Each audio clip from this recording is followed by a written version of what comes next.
ataupun menonton ini, selamat datang di podcast Manajemen Talk Series 2026 yang dibuat oleh Hima Manajemen IB Kesatuan dengan aku, Sausana Bila Al-Suaim, yang akan nemenin kalian di episode kali ini. Kita bakal ngobrol bareng tapi tetap insightful dan temanya relevan banget loh, apalagi dengan kehidupan mahasiswa dan fresh graduate. Nah, teman-teman pasti nanya nih, kenapa sih topik ini penting banget?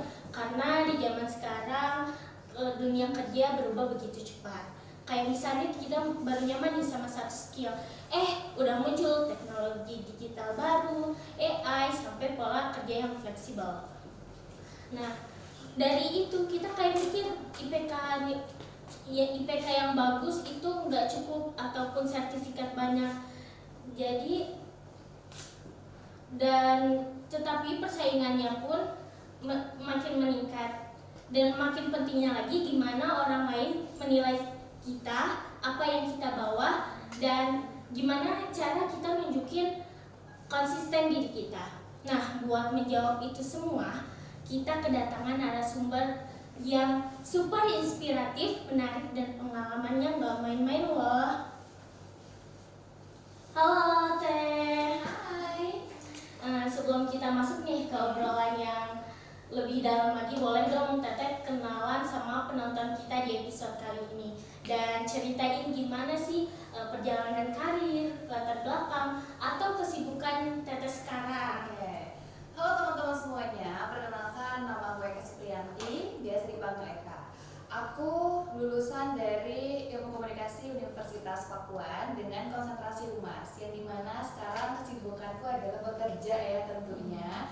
Dan aku bekerja di perusahaan Project 1, itu adalah perusahaan media, dan juga aku menjadi seorang trainer di Balai Latihan Kerja Kota Bogor. Jadi BLK Kota Bogor ini adalah tempat untuk pelatihan anak-anak biasanya, dan itu dapat sertifikat BNSP nasional. Jadi itu cocok memang mau bekerja. Terus juga kesibukanku yang lain adalah kadang aku juga bekerja sebagai content creator juga, yang saat ini sedang aku dalami lah ya.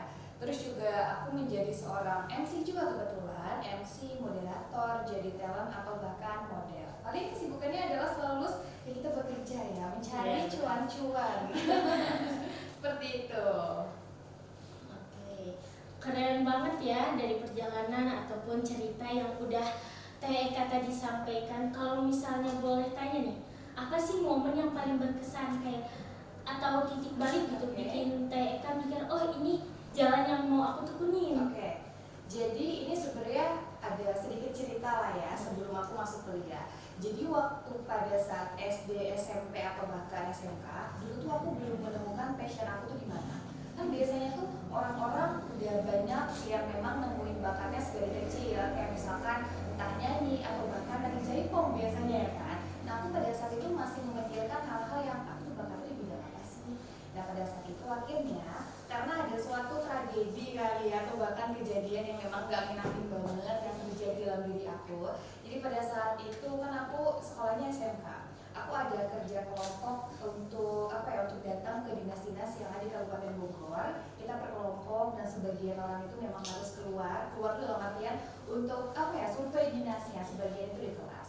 Nah karena dulu aku adalah orang yang introvert banget, gak berani ngomong dengan banyak orang. Dulu aku pernah dikatain sama temanku atau bahkan sahabatku sendiri, dia bilang, kamu gak usah ikut ke dinas, itu kan gak bisa ngomong. Itu kan dalam artian gak bisa ngomong sama orang introvert itu kan berbeda artian ya. Dan terkadang itu gak cuma sekali tapi beberapa kali, sampai pada akhirnya aku masuk kuliah, terus aku masuk komunikasi. Dari situ aku ikut beberapa organisasi juga, yaitu ada yang namanya HIMI, Himpunan Mahasiswa Ilmu Komunikasi, sama satu lagi yang namanya ICPR, Intellectual Club of Public Relations. Jadi kita belajar terkait bagaimana cara kita public speaking, belajar tentang kehumasan. Dari situ aku baru sadar, oh ternyata passion aku tuh di bidang public speaking ya. Padahal dulu walaupun aku merasa kayaknya aku gak bisa untuk ngomong deh, kayaknya aku gak bisa untuk berani deh, karena introvert banget. Jadi dari situ aku baru menemukan, oh ternyata passion aku di sini. Kayak gitu. Memang perjalanannya gak selalu yang bahagia-bahagia aja, gak selalu yang senang-senang aja. Pasti kita punya struggle masing-masing. Itu sih. Berarti kita tuh kayak punya proses ya untuk lebih baik. Iya, kalau kita mau sukses, kalau kita mau ke tahap yang memang jauh lebih tinggi, jangan berharap jalannya itu akan selalu mulus. Pasti akan ada rintangan-rintangan yang memang harus kita lewati. Iya, benar banget. Dari apa yang udah diomongin TK atau diceritain TK itu kayak seperti ide baru buat kita buat gimana sih caranya kita punya alur yang bagus di hidup kita atau personal branding. Nah, kadang aku ngerasa nih atau di luar sana atau mahasiswa pun masih mikir kalau misalnya personal branding itu cuman masalah fit IG yang rapi atau estetik, padahal kan lebih dalam ya, ada yang lebih dalam lagi. Terus seperti apa sih personal branding, gimana cara kita bangunnya, dan kenapa hal itu penting dengan karir berkelanjutan. Oke, personal branding ya, kita bahas personal branding.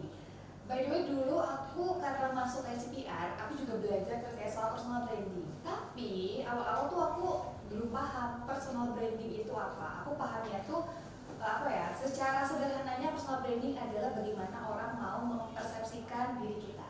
Kayak contohnya, ketika kamu tahu nama si A contohnya, kamu udah kenal, oh dia itu adalah orang yang ahli di bidang make up. Kalau kita nyebut nama si B, kita udah tahu dan kenal kalau dia itu adalah orang yang ahli di bidang makanan. Jadi simpelnya seperti itu. Dan juga apalagi di masa-masanya kita menjadi mahasiswa itu sangat penting banget, apalagi teman-teman yang ikut organisasi atau bahkan kegiatan di kampus-kampus itu harus, kalau dari aku harus sering-sering posting di Instagram. Kamu ada ini nggak akun apa ya, second account? Mestinya ada Lebih dong. sering posting di second account kah?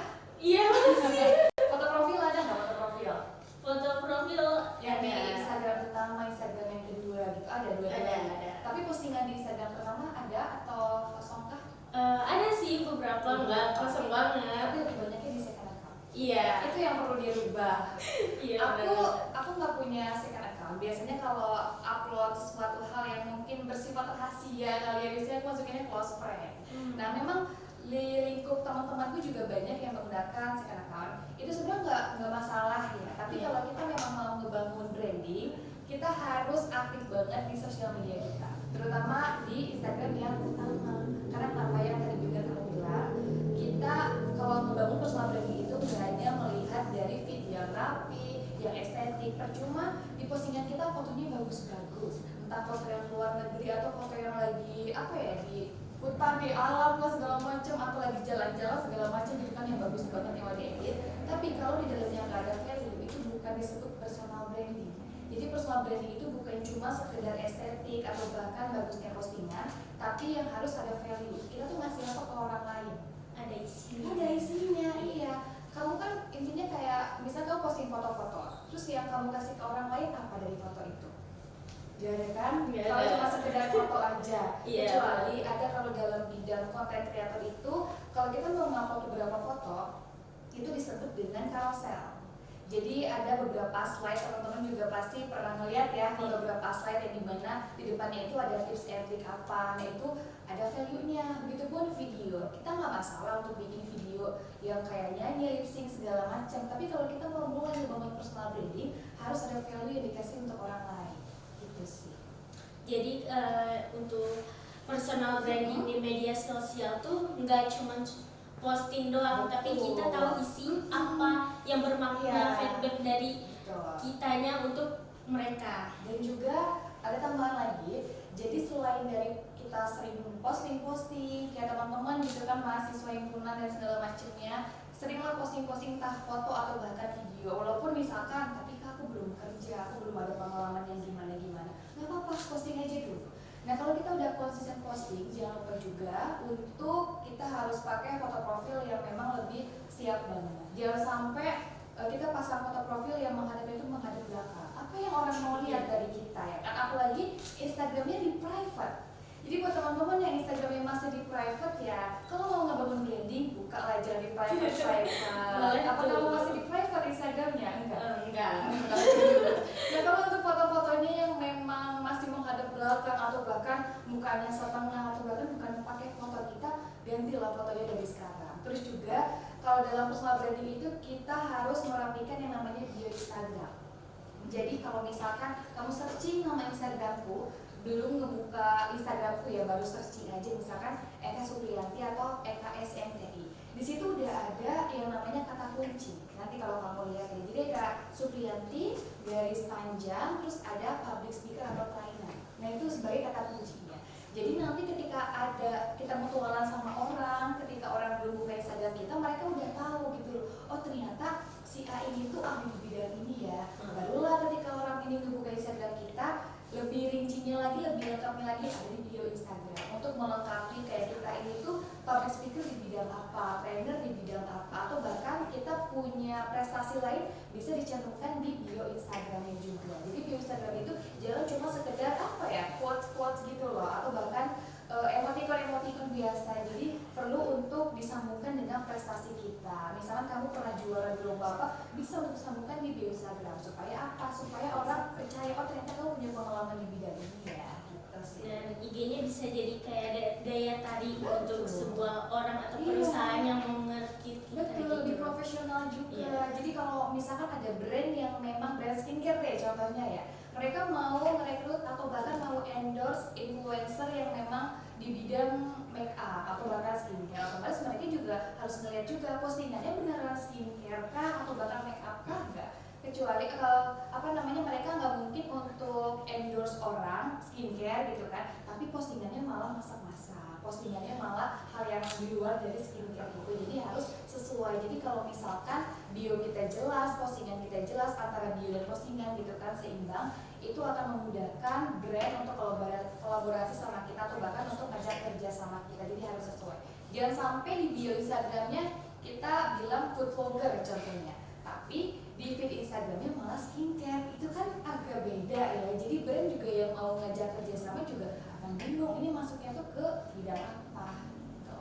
Jadi kalau misalnya teman-teman masih bingung IG-nya mau diisi apa sih atau gimana, nah boleh tuh apa yang udah disampaikan TK bisa jadi ide buat Instagram kalian biar aktif atau media sosial lainnya.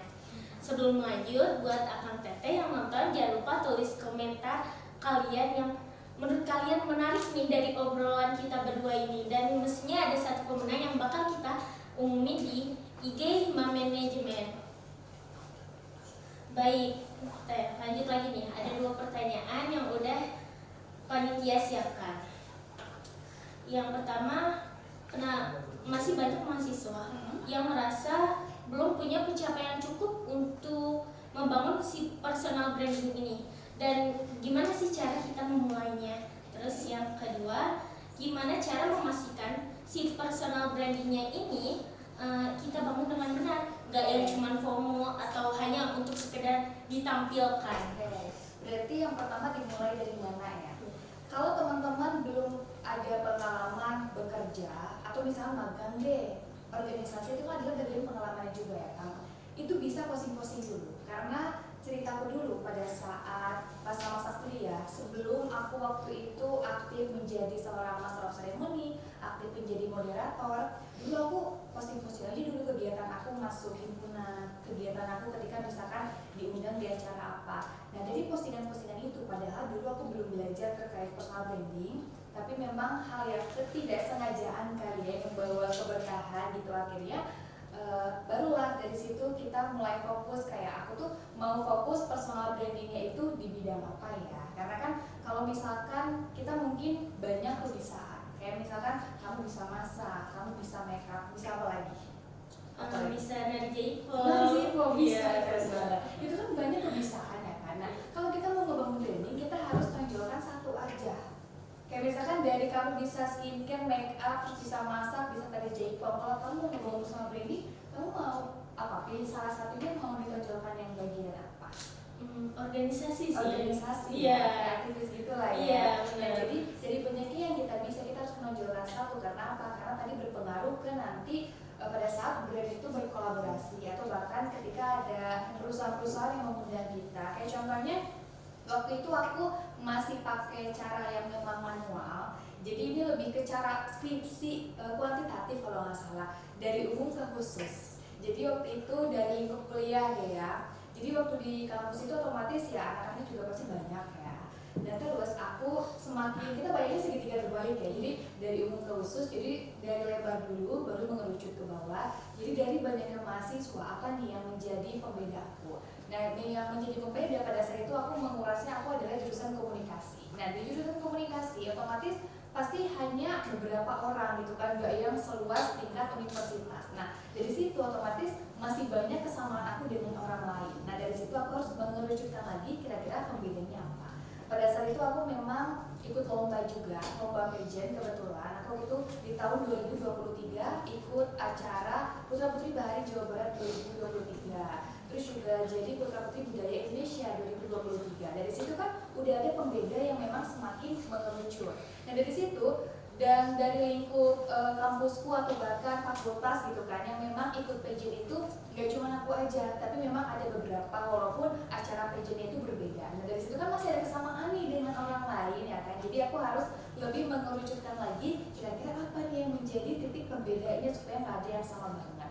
Nah, aku aktif waktu itu udah jadi MC, udah jadi moderator, jadi udah mulai ke bawah lah ya, udah mulai mengerucut banget. Bahkan pada saat kuliah aku memang udah dipanggil untuk jadi narasumber segala macam. Nah, dari situ dari umum ke khusus itu udah kebentuk antara pembeda antara aku dengan orang lain. Itu kita udah mulai membedakan personal branding kita. Karena namanya personal branding apalagi di dunia sosial media gitu kan, content creator itu pasti amat sangat banyak banget. Contohnya kamu mau membangun personal branding terkait organisasi.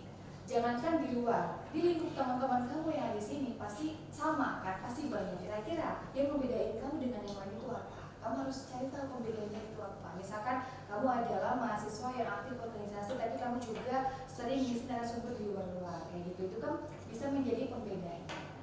Dan juga berarti tadi yang kedua apa? Yang Bisa kedua, cara personal branding kitanya benar-benar mencerminkan diri kita gitu. Biar nggak pencitraan ya. Iya. Banyak banget sekarang kasus-kasus yang memang di sosial media iya A, tapi di dunia nyatanya jauh banget gitu kan, bisa B, bisa Z dan segala macamnya.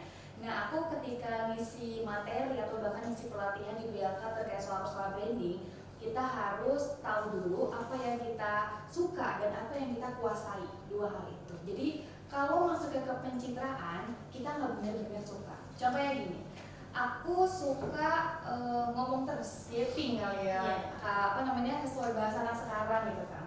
Nah, karena aku suka, otomatis aku akan bikin postingan di sosial media yang memang bersangkutan dengan komunikasi. Nah, terus kalau misalkan pencitraan, contohnya, aku nggak suka olahraga, contohnya ya. Tapi karena aku pengen dinilai sama banyak orang kalau aku adalah perempuan yang serba bisa, contohnya, nah aku mau menunjukkan sisi olahraganya juga. Nah, itu disebut dengan pencitraan. Jadi nggak sesuai sama diri kita karena kita nggak suka. Karena kenapa itu nggak boleh dan nggak bagus juga? Karena takutnya nanti ketika di pertengahan kita ngebangun personal branding, itu nanti kita berhenti di tengah jalan. Karena kenapa? Karena itu bukan sesuai sama apa yang kita mau. Jadi kalau mau ngebangun personal branding, pilihlah hal-hal yang memang kita suka dan kita kuasai. Kalau misalnya kita udah suka tapi belum kita kuasai, boleh sambil belajar juga. Kayak gitu. Jadi personal branding itu gimana, apa yang menonjol dari diri kita, apa yang mau kita pelajari, biar kita tampil atau pencitraannya sesuai dengan apa yang kita mau dan kita kuasai. Orang juga pasti akan shock kalau di sosial medianya ramah. Iya. Tapi ketika di dunia nyatanya malah kayak jutek banget, Sombong banget, sombong gitu. banget ya. Karena pasti kayak ada lah gosip-gosip dikit gitu kan. Jadi kalau di sosial medianya ramah, otomatis di kenyataannya juga harus diterapkan. Gitu sih, harus sesuai lah ya. Kadang masih banyak banget ya yang berbeda banget gitu. Bener. Jadi kalau misalkan berbeda ya berarti itu udah fix ke pencitraan masuknya. Pencitraan.